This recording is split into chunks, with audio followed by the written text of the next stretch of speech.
Hello dear students, welcome you all again. हम लोग class में पढ़ रहे थे वेक्टर्स के बारे में। पढ़ रहे थे कि नहीं, वेक्टर्स की बेसिक चीज़ें आपको मैंने क्लास में बोली है। वेक्टर्स क्या होता है, वेक्टर्स को हम किस तरह से रिप्रेजेंट्स करते हैं, वेक्टर्स में हेड कहाँ होता है, टेल कहाँ होता है, वेक्टर्स की जो लेंथ होती है वो क्या रिप्रेजेंट करता है, ये सारी चीज़ें आपको मैंने क्लास में बताई हुई है। तो अगर जिस बच्चे को और थोड़ा कन्फ्यूजन होगा वो मुझे बता सकता है, मतलब मैसेज कर सकता है मुझे, तो मैं उसके बारे में और बताऊंगा। लेकिन आप लोगों को मैंने क्लास में जो टॉपिक स्टार्ट किया था वो वेक्टर स्टार्ट किया था, है कि नहीं। तो वेक्टर्स को हम लोग कहाँ पहुंचे थे, वेक्टर्स को हम ऐड करते थे। अगर जैसे कि आपको मैंने कहा था लास्ट टाइम कि अगर हमें शाबाश, अगर हमें दो वेक्टर्स को करना होता है ना ऐड, कितने वेक्टर्स को, दो वेक्टर्स को अगर हमें ऐड करना होता है तो उसके लिए हम या तो यूज़ करते हैं शाबाश कौन सा लॉ, या तो यूज़ करते हैं triangle law of vector addition, या तो यूज़ करते हैं हम parallelogram law of vector addition. और ट्राइंगल लॉ की स्टेटमेंट क्या है, पैरेललोग्राम की स्टेटमेंट क्या है, वो चीज़ें आपको मैंने क्लास में बताई है। अगर मैं आपको बताऊं, और ट्राइंगल लॉ क्या कहता है कि अगर हमारे पास दो वेक्टर्स होते हैं जो रिप्रेजेंट करते हैं two side of a triangle, then the third side of triangle gives us resultant, यही है। और पैरेललोग्राम क्या बोलता है कि अगर हमारे पास दो वेक्टर्स हैं जो रिप्रेजेंट करते हैं two side of a parallelogram, then the diagonal of the parallelogram gives us result, यही बोलता है कि नहीं। तो आज का जो टॉपिक होगा हमारे पास वो है हमारे पास polygon law of vector. Polygon law use कर, देखो सबसे पहले बात याद रखो, पॉलीगन लॉ हम वहां पर यूज करते हैं जहां पर हम लोगों को दो से ज्यादा वेक्टर्स होते हैं, ऐड करना होता है। फिर से रिपीट करता हूं मैं, पॉलीगन्स लॉ कहाँ यूज करते हैं, जहां पर हम लोगों को दो से ज्यादा वेक्टर्स को ऐड करना होता है। जैसे यहां पर है vector A, vector B, vector C, vector D, इनको हमें ऐड करना है। और ऐड करना है तो कौन सा लॉ यूज करना है, पॉलीगन लॉ। अब पॉलीगन लॉ क्या बोलता है इस बात को मैं आपको समझाऊंगा। पॉलीगन्स लॉ कहता है, स्टेटमेंट मैंने यहां पर लिखी है लेकिन स्टेटमेंट आपको डायरेक्ट समझ में नहीं आएगी। देखो पॉलीगन्स लॉ क्या बोलता है, देखो हमारे पास ये है vector A, B, C and D, इनको हमें ऐड करना है। तो आप लोगों को मैंने कहा है बेसिक चीज कि वेक्टर्स की पोजीशन हम चेंज कर सकते हैं लेकिन वेक्टर्स की डायरेक्शन हम लोग चेंज नहीं कर सकते हैं। इस बात को नोट रखेगा, बेसिक चीज याद रखिएगा। देखो मैं क्या करूंगा, अब मैं देखो मैंने वेक्टर ए को यहां पर रखा, ए से, ये है वेक्टर ए, ओके, नजर आ रहा है, शाबाश। ये वेक्टर ए है, ये वेक्टर ए रहा आपके पास, ये रहा हमारे पास वेक्टर बी, इस तरह से ये वेक्टर बी, ये इनको हमें ऐड करना है। मैग्नीट्यूड में उतना ही रख रहा हूं इसका, लेकिन सिर्फ मैं क्या चेंज कर रहा हूं, इसकी पोजीशन चेंज कर, लेकिन डायरेक्शन नहीं चेंज कर रहा हूं मैं। शाबाश, ये रहा वेक्टर सी और ये रहा वेक्टर डी, ये रहा वेक्टर डी। अगर मैं इसका नाम दूंगा, शाबाश, देखो मैंने इसका नाम रखा ओ पी, इसका नाम रखा पी क्यू, इसका नाम रखा क्यू आर, आर नहीं क्योंकि आर रिजल्टेंट है, तो मैं इसका रखता हूं एस और इसका रखता हूं मैं टी। ये वेक्टर्स हैं। अब देखो स्टेटमेंट बोलो, if A number of vectors represents the various side of an open polygon, ये रहा ओपन पॉलीगन, ये एक साइड है, दूसरी साइड, तीसरी साइड, चौथी साइड। क्या बोलता है पॉलीगन लॉ, बोलता है अगर हमारे पास बहुत सारे वेक्टर्स होते हैं जो रिप्रेजेंट्स करते हैं various sides of an open polygon, ये ओपन पॉलीगन है क्योंकि यहां से ओपन है, अभी ये ओपन पॉलीगन है। If a number of vectors represents the various sides of an open polygon, then the closing side of a polygon gives us resultant। बोलता है जो यहाँ पर closing sides बनाओगे ना, आप इसको close करोगे तो closing sides देगा आपको क्या, resultant देगा। ओके तो पॉलीगन्स लॉ कुछ नहीं है, पॉलीगन्स लॉ बोलता है कि अगर हमारे पास बहुत सारे वेक्टर्स होंगे जो रिप्रेजेंट करते हैं various side of an open polygon, जो आप क्लोजिंग साइड बनाओगे, closing side of a polygon gives us resultant.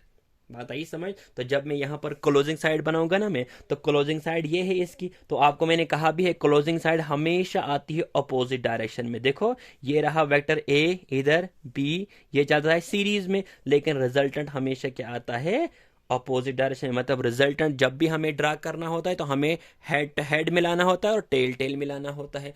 तो ये है हमारे पास रिजल्टेंट, ये है रिजल्टेंट। बात आई समझ। तो अगर ये रिजल्टेंट है तो इसका मैग्नीट्यूड किसके बराबर होगा, शाबाश, अगर ये रिजल्टेंट है ना, ये रिजल्टेंट है इस पॉलीगन का, तो बताओ इसका मैग्नीट्यूड किसके बराबर होगा, इसका मैग्नीट्यूड होगा इन सारे वेक्टर्स के मैग्नीट्यूड के बराबर, मतलब होगा ए के बराबर प्लस बी के बराबर प्लस सी के बराबर प्लस डी के बराबर इनका मैग्नीट्यूड होगा। होगा कि नहीं? हाँ, रिजल्टेंट वेक्टर किसके बराबर होगा? A plus B plus C plus D के बराबर होगा। चलो हम इस चीज को अब क्या करेंगे? प्रूफ करेंगे। तो क्या मतलब प्रूफ क्या करेंगे? क्या वाकई में ये इसका रिजल्टेंट है? क्या वाकई में R is equal to A plus B plus C plus D के बराबर आएगा या नहीं आएगा? बात आई समझ? तो पॉलीगन्स लॉ क्या बोलता है शाबाश? पॉलीगन्स लॉ कहता है कि अगर हमारे पास बहुत सारे वेक्टर्स होते हैं जो रिप्रेजेंट्स करते हैं various side of a polygon, then the closing side of a polygon gives us resultant. शाबाश। तो देखे थोड़ा सा आगे इसको हम प्रूफ करेंगे। अब प्रूफ करने के लिए हम क्या करेंगे?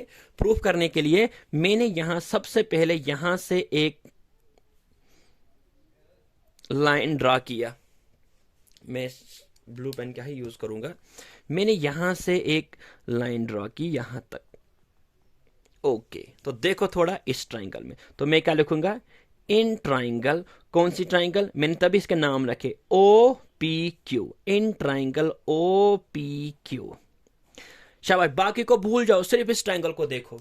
अब अगर हमारे पास ये ट्राइंगल यहां बन रही है ना शाबाश, तो ट्राइंगल को जब आप देख रहे हो तो ट्राइंगल्स में लगाओ भाई ट्राइंगल्स लॉ ऑफ वेक्टोरिटी। ट्राइंगल लॉ क्या बोलता है? ट्राइंगल लॉ याद करो शाबाश। ट्राइंगल लॉ बोलता है अगर हमारे पास दो वेक्टर्स हैं जो रिप्रेजेंट करते हैं two side of a triangle, then the third side gives us result. बाकी को भूल जाओ, सिर्फ इस ट्राइंगल को देखो जो हम लिखा मैंने ओ पी क्यू। तो क्या मैं लिख नहीं सकता हूं एज पर ट्राइंगल लॉ? मैं लिख सकता हूं ओ क्यू जो होगा, ओ क्यू जो होगा यहां पर वो किसके बराबर होगा? वो होगा O P plus P Q के बराबर होगा। होगा कि नहीं होगा? शाबाश, O P plus P Q के बराबर होगा। तो बताओ ना मुझे ओपी का मैग्नीट्यूड कितना है? ए। बताओ ना फिर पी क्यू कितना है? शाबाश, पी क्यू है हमारे पास बी। तो निकला मेरे पास ओ क्यू किसके बराबर? ओ क्यू निकला मतलब ओ क्यू निकला मेरे पास magnitude of A plus magnitude of B के बराबर। ओके, हमें ये प्रूफ करना है क्या ये वाकई में रिजल्टेंट है या नहीं है। अगेन इन ट्राइंगल, कौन सी ट्राइंगल के लिए हम बात करेंगे? आप इस ट्राइंगल की बात करूंगा, मैं इसको मिला दूंगा। इन ट्राइंगल, देखना ट्राइंगल को ओ क्यू एस, ये ओ क्यू एस, ये वाली ट्राइंगल, इस ट्राइंगल को देखो। शाबाश, तो इसको भूल जाओ, लगाओ अब इस पर ट्राइंगल्स ला। अगर ये दो वेक्टर्स हैं तो ये क्या रिप्रेजेंट करेगा? रिजल्टेंट। तो है कि नहीं? शाबाश, ये डी वेक्टर में इसको रखता हूं यहां पर, डी वेक्टर ही है। हाँ शाबाश, देखो आप इस ट्राइंगल को ओ क्यू एस को। तो क्या मैंने लिख सकता हूं इस पर ट्राइंगल ला? मैं लिख सकता हूं शाबाश, मैं लिख सकता हूं O S is equal to O Q plus Q S लिख सकता हूं। तो मुझे बताओ ओ क्यू कितना है? ओ क्यू हमारे पास दिया है शाबाश, कितना है ओ क्यू? अभी निकाला हमने ओ क्यू, ये ओ क्यू निकाला हमने ए प्लस बी। बताओ क्यू एस कितना है? सी के बराबर। तो ये निकला हमारे पास क्या? O S. Okay, again in triangle, कौन सी ट्राइंगल की हम बात करेंगे? O S T, in triangle O S T. तो बताओ इसमें भी लगाओ आप ट्राइंगल्स ला। तो ये हमारे पास दो साइड से, तो ये क्या देगा हमारे पास? रिजल्टेंट। तो शाबाश, क्या है यहां पर resultant? O T is equal to, मैं लिख सकता हूं O S plus S T. लिख सकता हूं कि नहीं? शाबाश, लिख सकते हैं ऐसे। तो बताओ मेरे पास ओ एस कितना है? ओ एस कितना है?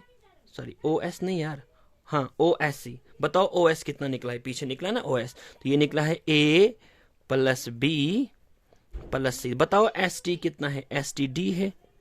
तो बताओ ओ टी कितना है? ओ टी तो आर है। तो ये तो हमें प्रूव करना था। तो रिजल्टेंट हमारे पास यही है। बताइए समझ? तो दिस इज ऑल अबाउट क्या? पॉलीगन। बताओ पॉलीगन्स लॉ कहाँ यूज होता है? जहां पर हमें दो से ज्यादा वेक्टर्स को ऐड करना होता है। और पॉलीगन्स लॉ क्या बोलता है कि अगर हमारे पास अगर हमारे पास दो से ज्यादा वेक्टर्स होते हैं जो रिप्रेजेंट्स करते हैं various sides of an open polygon, then the closing side of a polygon gives us resultant. Okay, hope ये आप लोगों को समझ में आ चुका होगा। अगर कहीं में प्रॉब्लम होगी आप मुझे बता सकते हो, पूछ सकते हो। ओके, अल्लाह हाफिज।